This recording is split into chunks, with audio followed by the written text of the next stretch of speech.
आपके सामने एक बड़ा सा रेड बटन है। हाँ, है। दबा दिया। आगे बोलो। ઢોસા બનાવવા માટે મેં 1 વાટકી જેટલો મેદાનો લોટ લીધો છે, ચાળીને લીધો છે। મેદાનો લોટ હંમેશા ચાળીને જ લેવાનો। અડધી ચમચી આપણે અજમો એડ કરીશું, હાથેથી ક્રશ કરવાનો।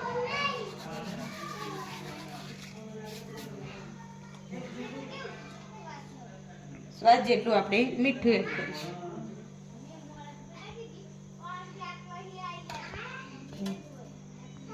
આપણે 4 ચમચી જેટલું મોયણ એડ કરીશું। બધું મિક્સ કરીશું। આ રીતનું મુઠ્ઠી વળાય એ રીતનું મોયણ એડ કરવાનું। થોડું થોડું પાણી એડ કરતા જઈશું ને લોટ બાંધીશું।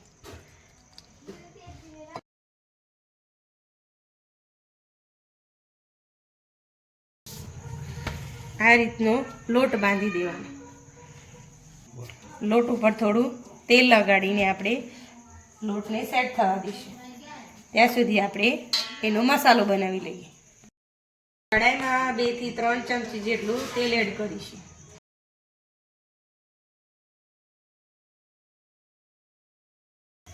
તેલ ગરમ થાય એટલે એમાં થોડી રાઈ એડ કરી દઈએ। રાઈ ફૂટી જાય એટલે એમાં થોડું જીરું એડ કરી દઈએ।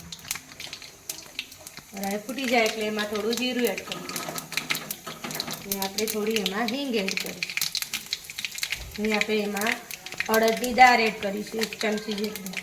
1 ચમચી જેટલા આપણે સૂકા ધાણા એડ કરીશું। થોડા કડી પત્તા આપણે આ રીતે ઝીણા તોડીને એડ કરીશું। આદુ, લીલા મરચાં અને લસણની પેસ્ટ એડ કરીશું।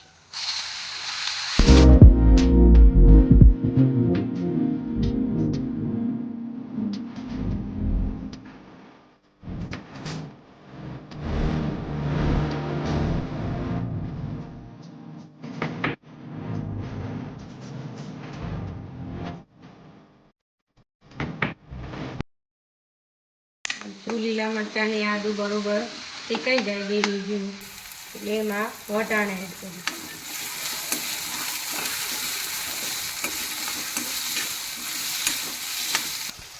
અડધી ચમચી લાલ મરચું પાવડર, અડધી ચમચી જેટલી હળદર એડ કરીશું।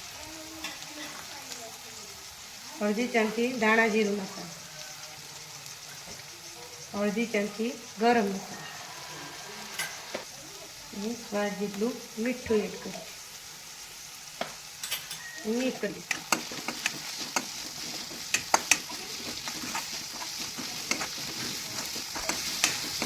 1 મિનિટ જેવું થઈ ગયું છે। મસાલા બરોબર શેકાઈ ગયા છે। હવે એમાં બટેકું એડ કરીશું। બટેકા મેં બાફી લીધા હતા અને આ રીતે મિક્સ કરી લીધા હતા।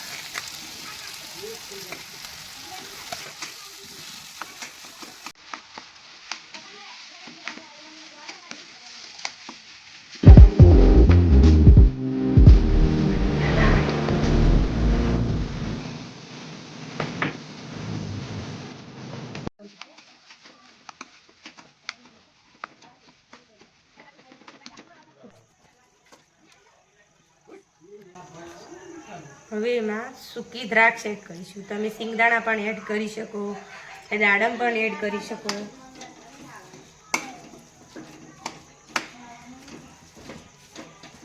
મસાલો રેડી થઈ ગયો છે। મસાલાને થોડી વાર ઠંડો થવા દઈશું। આપણે બનાવીશું સમોસા। એ લોટ આપણે 10 મિનિટ જેવી થઈ ગઈ છે અને લોટ સેટ થઈ ગયો છે। આપણે એમાંથી એક લોઈ લઈશું। રોટલી વણતા હોય એ રીતે વણી લઈશું।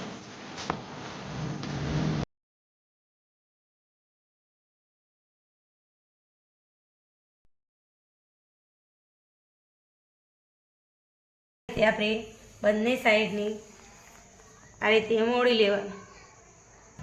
આ રીતે આપણે થોડુંક પાણી લગાડીશું। બંને ભાગ બરોબર ચીપકી જાય અને તેલમાં આપણને તળવામાં પણ સહેલાઈથી તળી જાય। આ રીતે ચીપકાવી દેવાના. આ રીતે કોનના જેમ બનાવી દેવાનું ને આમાં મસાલો ભરવાનો.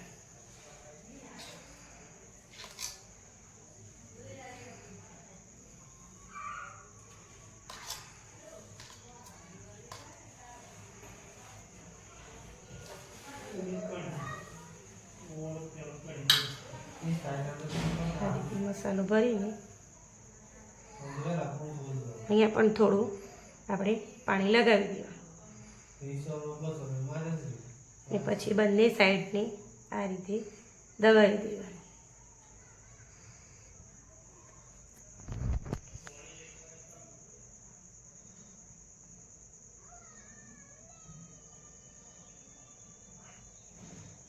આ રીતે આપણે બધા સમોસા બનાવી લઈએ. મેં બધા જ સમોસા બનાવી દીધા છે મસાલો ભરીને. તેલ મેં ગરમ કરવા મૂકી દીધું હતું અને તેલ ગરમ થઈ ગયું છે. હવે આપણે એમાં સમોસા એડ કરીએ. સમોસાને બરોબર ફ્રાય થવા દઈએ. આ રીતે આપણે બંને સાઈડથી ચેન્જ કરીને ગોલ્ડન બ્રાઉન જેવા તળવાના છે, એ ફ્રાય કરવાના છે. ને આપણે ફ્રાય કરતાં 3 થી 4 મિનિટ જેવું થઈ ગયું છે.